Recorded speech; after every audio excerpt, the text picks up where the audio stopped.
Now, you've just released your latest single. Correct. Tell us about it. Tell us about the writing process. So, look, I don't know if it's a normal way of writing or if it's my way of writing, and maybe people think I'm a bit odd. So whenever I write, I treat it like a poem.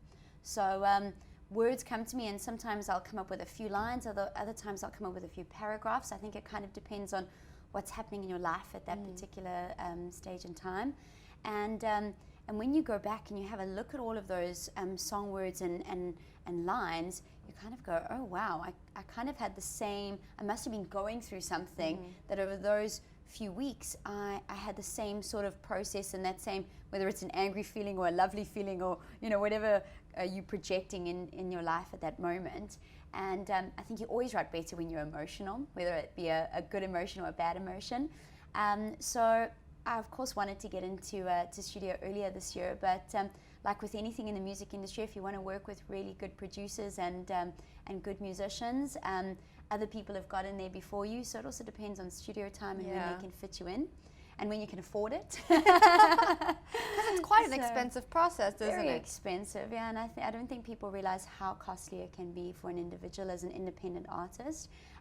So obviously that's where you do gigs and you really try and build up your portfolio to get to that point where you can go into studio on a more frequent basis. So yeah, I go in and I came up with the basic concept of the song, and I would say wrote quite a bit of what I thought is a song.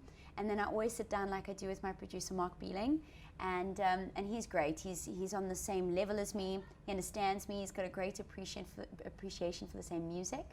And Mark and I'll sit together, and then we'll work on the music side of things. And then depending on what we decide to do with the music and the composition will depend if my lyrics kind of work. So that's where we kind of muddle around, and this line might work better there in the chorus, and we'll play around with it. And then I was really fortunate enough that I then go away, because I'm a total nerd, and we'll do a rough draft of the song, and I'll go home and I'll practice and I'll practice and I'll practice, so that when I go in to lay the final vocals, it's next to perfect. So, and Mark loves it. He always says, "You're such a nerd. You do your homework." So during that period, we had Debbie from Little Sister.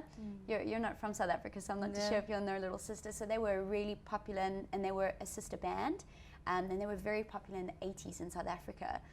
So she's quite a renowned South African artist, and still does a lot of teachings and helps people with songwriting. And she helped us with this song as well. That's which great. Which is quite cool, yeah. And the song's about your fiance, is that true? It is, yeah.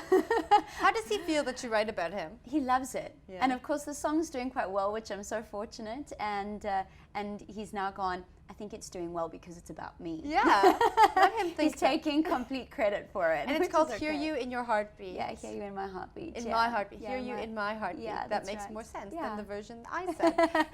That's okay.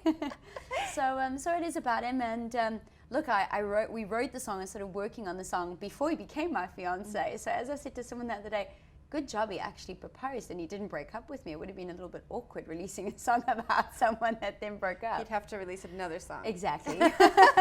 My whole PR plan would have had to have shifted. Now, we were speaking a little bit earlier about a possible album. Correct. You said maybe next year? Yeah, I'm hoping for early next year. I owe it to my fans and the, well, let's say the family and the friends and the fans that have supported me over the last 2 years or so. I think they're just sick and tired of getting single releases from me, and they want something that they can put on in their home or in their car or onto their iPod when they're at the gym, and actually listen to quite a few songs and just the one-off songs and try and make their own compilation. So we can expect that beginning of next year. Early next year. Yeah. So we'll hopefully, I'm hoping to get into studio again before the end of the year in December now, and then so we'll work on a few songs then, and then hopefully finish it up next year. And I've got quite a few Afrikaans fans as well, so I'm hoping to try and sneak an Afrikaans song on there for them as well. Oh, that would be lovely. Yeah. That would be a nice wedding present for you, hey, to have the album all finished. Yeah, exactly. So it's a bit of a challenge. I lived in the UK, so I lived abroad for a few years, so my Afrikaans has gone a little bit downhill. I think it's a mental block more than anything. It's like any language. It will come back. It's like riding a bicycle. That's it. So I just got to think. practice. Practice a little bit and hope I don't say something in the wrong context and offend anybody. Yeah, I don't think you will. Get an Afrikaans friend to help to vet it before you make it public. I've had an Afrikaans songwriter or two that I've been in touch with, so I need a little bit of help. I'm not too sure that it could be a direct English translation. It might not make 100% sense. Bronz, if we want to find you online and find out where you're going to be performing, how can we do that? Look, I've got a full-blown website that's got so much information and blogs and all sorts of funny information on it. So that's bronzofficial.com. And there's also links to my Facebook and my Twitter and my Instagram as well on there. So that's possibly the best place. Bronz, thank you so much for coming Thanks in. for having and I me. can't wait for you to come back. Thank you so much. We can talk about your wedding then. Yes, exactly. Or the honeymoon maybe. Yeah.